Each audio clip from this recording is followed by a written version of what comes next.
So flaps as discussed, and again, going to throw some photos up.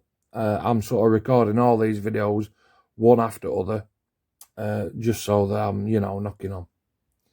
So GCU on all parts on flaps. Now, there are certain parts on these flaps that are misleading, in that even professional, well, I call them professional builders, people that are like, so far up their own asses, that even they make mistakes, especially when they come to cutting them off the gates, off the sprues, because is it a gate or is it a part? Is it a screw? Is it a bit of flash? What is it?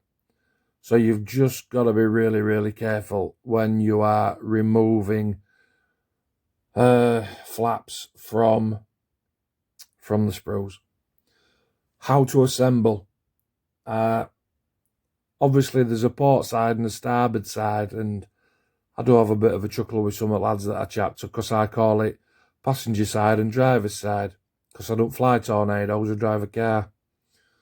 So obviously they're directional and they are for each side. So what we'll do is we'll start with, this is if you're going to go flaps down. Flaps up, this is in brackets. Flaps up, piece of piss. Anybody can do flaps up. Flaps down, that's what one of the areas that makes this kit a level 5. Okay. Best way then, best practice. So what we need to do is get part B110 and check that for ejector pin marks, because you'll have them on, and sand them off, right? Okay. All your surfaces have got to be flush, got to be sanded smooth. And then what you need to do is, look at my picture, you need to attach B111 onto the back of that. Now that is unorthodox. It doesn't tell you to do that in the instructions, right? It tells you to do it a different way. But this way is best practice. This way is 6 tornadoes worth of building these flaps. So I've got a pretty good idea on what I'm doing. And then for opposite side, obviously B112, and you're going to attach B113. Look at the picture.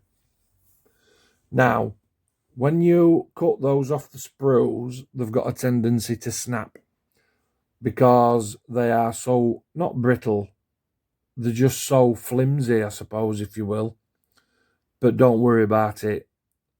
Part B111, which is, we'll call it passenger side, and part B113, them's the two bits that I'm talking about. And if you use side cutters or a knife or your teeth or whatever to cut them off the sprue, they still have a tendency to snap. But don't worry about it, because the way that the glue on, it don't matter. Okay. So you can see that I've put those parts together, and this next picture shows that in a finished stage, all right? You might have to pause it if you're building while you're watching, or using it as a reference just so that you can see. What we need to do then is get C107, and again, that will probably snap right at the far end. Now, the worst thing about that particular part is the ejector pin marks. It's absolutely rife. It looks like it's had a dose of chicken pox. So, you cut it off your gate and it's snapped, and then you're thinking, well, how the frig am I going to clean that up? You've got to do it, okay? You've got to do it, because if you don't do it, they won't marry up, all right? So what we're going to do is glue C107 into the B110 111 configuration, that twin part that we said just 2 minutes ago. And the best practice is that when you clip that on, just look underneath, because the edges need to be flush, and there is a tiny little recess that sits into. Okay. So after you've done some GCU, make sure that you can glue that on. All right. Steady away. Nice one. Edge to edge. So the way that I do it is I clip it on, and then I glue the fat end first, and I use my fingers as tweezers, and I glue the fat end, and I press it down, and then I give it 5-10 seconds. You don't have to run glue all the way down, all right? Stop racing. Just literally just put one Tamiya thin, right? Okay, I'm surmising that you're using Tamiya thin. If you're using something else, fair enough. Okay, but for this particular build, it's Tamiya thin. So once you've got them parts assembled, you just put a little dab of glue on and just let the capillary reaction draw it in. Just use your fingers or a pair of tweezers or some clothes pegs or a clamp. But you don't need to work down like it's a race, dabbing bits of glue. Just a dab of glue, 5-10 seconds, leave it, move down just an inch, another pinprick of glue. That glue, you know, it's stronger than what you think. You'll try and prise a part off that's had that on it for 10 hours and you'll struggle. So you only need a pinch of glue, and just go down it. Look at my picture. Just go down it inch by inch, working your way down. Use the grips, right, to pinch it for 10-15 seconds just until it bonds, and you'll be absolutely fine. What that also does is that lets you manipulate the parts into the place where they should be, because what you'll find is, and again, this is harking back to my previous video about people saying, oh, look at that build, I wished I were as good as that. It's one of the things that you have to practice. The people that put loads of glue on and then they come back to me and they go, Mark, how do I stop glue from getting all over my kit? Well, stop bathing it in it, for Christ's sake. Just put one little drop on. That glue is stronger than you think. It's literally, dip it in the bottle, one touch. It's literally one touch. And especially on this flap configuration, if you just do one touch, pinch it together, let it do its capillary reaction, move your fingers down the part, one more touch, 10-15 seconds, move your fingers down, and keep manipulating the part so that it marries up correctly. Okay. So next picture, you'll see that part, it goes onto the inner pins. Look where the inner pins are. It does not go on the outer pins. All right. So that how I've shown you it there is how it is actually laid out. All right, so that you can't make a mistake on that. All right. Doing it this way, it's absolutely best practice.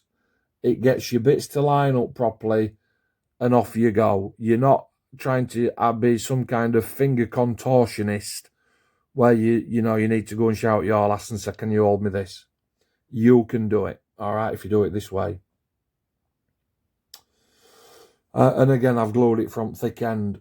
Next picture should show where to actually cut the spring.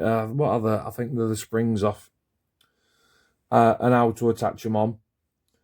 Just study these pictures, you won't go wrong. Okay, look underneath now. There's some little grooves and some little bars, and that's your little guide to help locate. That's you'll look up, turn it upside down.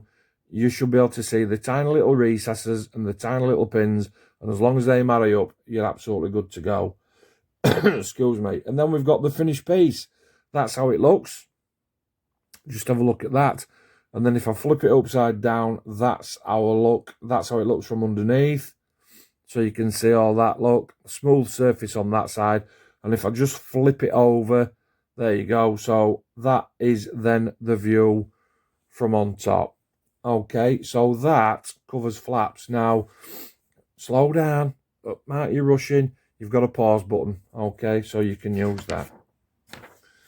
So, I want to choose... Right, we're going to do another one. Air brakes. What are we on? 9 minutes. Air brakes. So, I need to dig my pictures out. A couple of parts for air brakes. I think it's 3 in total. 2 parts and a ram. So if you look, you can get your couple of parts off and you can glue them together dead easy. That's not a problem. GCU, please. You don't need to put your rams on at this point. Okay. Just put your actual air brake and the internal structure. Just glue them two together. Watch for ejector pin marks on that internal structure. It's rife. Okay, and right in the place where you don't need it to be. All right. Now, the reason that you don't need to put your hydraulic ram on yet is because there's a locating part on the actual mainframe and underneath the air brake. And if you look at this picture, you can see that I've cut mine so that actually it's a lot shorter, because I didn't want my air brakes pointing right up in the air. I wanted them sort of like 30 degrees instead of what we're looking at here. Something about 80 degrees, might be even more. Okay. And you can see that I've cut all my parts off, but I've labelled them, all right, because one is passenger side and one is driver's side. All right. So let's do office then. So start with, let me have a look. No, we're not going to do office yet. We're not going to do office yet. It's a little bit too long. Not to worry. Let's do rudder. Okay, let's do rudder. So rudder and tail. So what I've written there, check parts T75 and T83, general cleanup and ejector pin marks. Okay. So part number T76, that's your aerial boom. That's the one that goes from front to back. Again, some GCU. Now, it's chamfered, that part, on the front and the back. So with your sanding stick, just make sure that you've got those chamfers on. Okay. And then your next part, it's that little insert. I think it's stage 38. Now, in the book, you know what I mean. In the book, it's labelled as part D for Delta 79. And it's not. It's actually part C79, Charlie 79. Okay. It's tiny. It's carpet monster fodder. So, be careful. All right. You can, on one half of your fin, then you can drop your boom arm in like you would in stage 34, and just hold that there with the clothes peg or a clamp, and just put a touch of glue down, boom, and that'll sort of attach it then to your fin. Okay. And then when you come to put your other side of your fin on, it's not going to fall out. All right. Just a touch of glue. Dry fit your fin then on both sides, because, oh, hang on a minute, don't forget, you need to, if you've got your aerial attachments on the side, make sure that you make a little, either a drill mark or two. Don't forget to do that. Put your two halves together, and usually I've found that it's a bad fit. All right. Now then, if you look at the bottom of the fin there, you'll see that that's a bad fit. And look now, so look at all these ejector pin marks inside, and you can see, and they're on both halves, you see. So when you've got two shrouds of pin marks, it's going to stop those fin halves from marrying up. Okay, so you've got to get rid of those. Once you've done that, dry fit it again. Keep sanding it back until you've dry fit it until you know it's right. I'm going to say that, aren't I? Until you know it's right. Once it's right, you can clamp it all together and then glue it. Now, glue it from the back. So where the rudder is inserted into the tail, that's a good strong point, that, for your first pinch of glue. So up there, a little bit of glue. And again, you don't have to lather it in glue in Tamiya Regular or Revel Contactor. You don't have to do it all.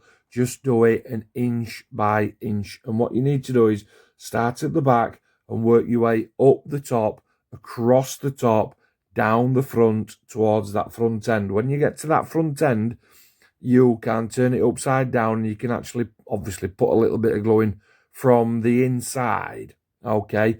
You might want a bit of Tamiya Regular or a stronger glue. Okay. Just to sort of do that. Then once that is done, you can pop in part C79. That's the tiny little bit underneath. Okay. Sand all your surfaces down then. Front, back, top. Make it all nice. You don't want any seams on tail. And then step 37, your rudder. Again, ejector pin marks, flash, GCU. Bond them together and stick that on. Job done. Simple as that. Okay. Hope that you're with me so far. Covered a couple of topics now. And moving on to the next one. Catch you next video. Cheers.